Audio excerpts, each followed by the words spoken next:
అందరికీ నమస్కారం. నేను doctor Santoshi, consultant interventional pulmonologist in Nagarjuna hospitals, Vijayawada, Kanuru. ఈరోజు మనం డిస్కస్ చేసుకునే టాపిక్ సిఓపిడి. సిఓపిడి అంటే క్రానిక్ అబ్స్ట్రక్టివ్ పల్మనరీ డిసీజ్. దీన్నే ఊపిరితిత్తుల వాపు అని కూడా అంటారు. దీనివల్ల మనం తీసుకునే గాలి ప్రవాహాన్ని అడ్డుకుంటుంది. దేనివల్ల వస్తుంది అంటే ఇది స్మోకింగ్ వల్ల రావచ్చు, ఏమైనా బయోమాస్ ఫ్యూయల్ ఎక్స్పోజర్, ఎవరైతే ఫీమేల్స్ కానీ ఎవరైనా ఎక్కువగా పొగగొట్టం దగ్గర కూర్చుంటారు వాళ్ళకి ఇది వచ్చే అవకాశం ఉంటుంది అన్నమాట.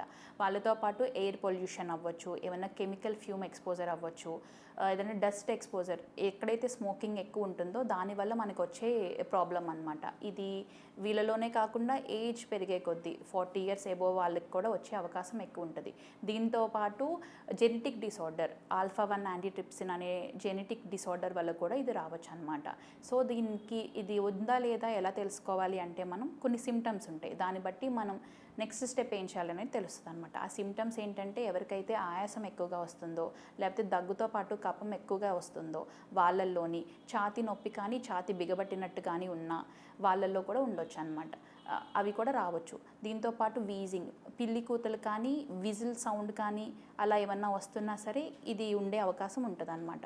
దీనితో పాటు కాలు వాపులు రావడం కానీ, ఈజీగా టయర్డ్ అయిపోవడం కానీ, నీరసం ఎక్కువగా పడడం కానీ, లేకపోతే రిపీటెడ్గా ఇన్ఫెక్షన్స్ ఎక్కువకి గురి అయ్యే వాళ్ళలో ఇలా వచ్చే ఛాన్సెస్ ఎక్కువ ఉంటుంది.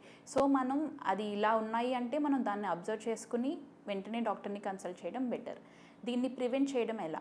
మనం ఏదైతే ఎక్స్పోజ్ అవుతున్నామో మన వర్క్ ఫీల్డ్ కానీ, లేకపోతే బయట ఎయిర్ పొల్యూషన్ కానీ, లేకపోతే స్మోకింగ్ కానీ, ఇవన్నీ ఎక్స్పోజర్ అవాయిడ్ చేస్తే మనం దీన్ని త్వరగా తగ్గించుకునే అవకాశం ఉంటుంది. అండ్ ఈ డిసీజ్ తీవ్రతని మనం పెంచుకోకుండా అరికట్టే అవకాశం ఉంటుంది అనమాట. So always remember, prevention is better than cure. Thank you.